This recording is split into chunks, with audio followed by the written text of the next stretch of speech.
మూడయ్యాయి, బ్రహ్మాండం బద్దలైపోతుంది, బేభత్సంగా ఉందని అంటున్నారు. అటు ఆయన చూస్తే అసలు నాదే గెలుపు, డబ్బులు ఎత్తున్నాను కాబట్టి నాకే గుద్దేస్తారు, నేను అసలు ఎంతకైనా తెగిస్తానని ఆయన. నిజంగా వీళ్ళకు ఉన్న రియల్ ఛాలెంజెస్ ఏంటి? ఈ 3 నెలల్లో వీళ్ళకుండే ఇబ్బందులు ఏంటి? ఒకటి విజయచంద్ర గారు మంచి ప్రశ్న అడిగారు. ఈ రోజు పార్టీలకు తెలియాలి, ప్రజలకు కూడా తెలియాలి. చెప్పండి.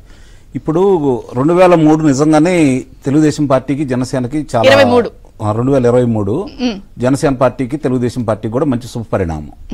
ఈ రోజు ప్రజలొచ్చేతలకి చాలా స్పష్టంగా ఉన్నమాట వాస్తవమే. కానీ వాళ్ళని ఓట్ల దాకా వేసే విధంగా తీసుకురావాల్సిన బాధ్యత ఎవరిది? పార్టీలదే కదా.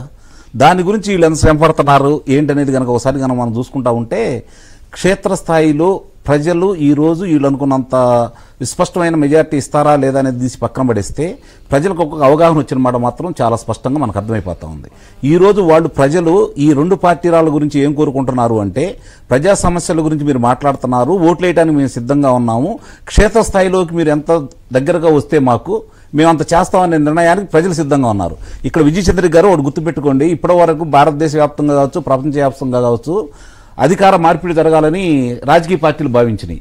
కానీ తొలిసారిగా ఆంధ్ర రాష్ట్రంలో గత సంవత్సరం నుంచి అంటే 2023 నుంచి కూడా ఎప్పుడు ఎన్నికలు వస్తాయా, ఈ ప్రభుత్వాన్ని మార్చాలనే కృతనిశ్చయంతో ప్రజలున్నారు అని చెప్పని వీళ్ళు అశ్రద్ధ వహించినా దాని గురించి ప్రజలు మా ఎమ్మట ఉన్నారు కదా, మేము ఏ నిర్ణయాలు తీసుకున్నా సరిపోయింది అనే భావిస్తే మాత్రం ఎంతో కొంత ఎదురు దెబ్బ అయితే తగిలింది. అది మాత్రం వాస్తవం.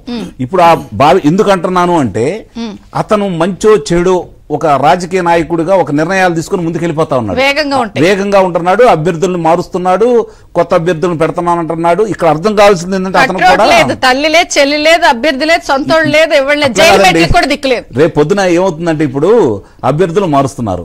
ఎవరు మారుస్తున్నారు? బీసీ వర్గాలని, అణగారిన వర్గాలుగా భావిస్తున్నటువంటి దళితుల్ని, ఎస్టీలని మార్చుకుంటా వస్తున్నాడు. వాళ్ళ గురించి ఏదో ప్రయత్నం చేస్తా అన్నాడు. నేను అడిగేది ఏంటంటే, రేపు పొద్దున మిథున్ రెడ్డి గారిని మార్చగలడా? పెద్దిరెడ్డి గారిని మార్చగలడా? పులివెందుల మార్చుకోగలడా? లేకపోతే అలా రాజేంద్రనాథ్ రెడ్డి గారు ఈ వర్షం లెక్కేసుకుంటే వాళ్ళని ఎవరినన్నా ఆ 42 మందిని ఎంతమందిని మార్చగలడు? అది కూడా చూసుకోవాలి కదా.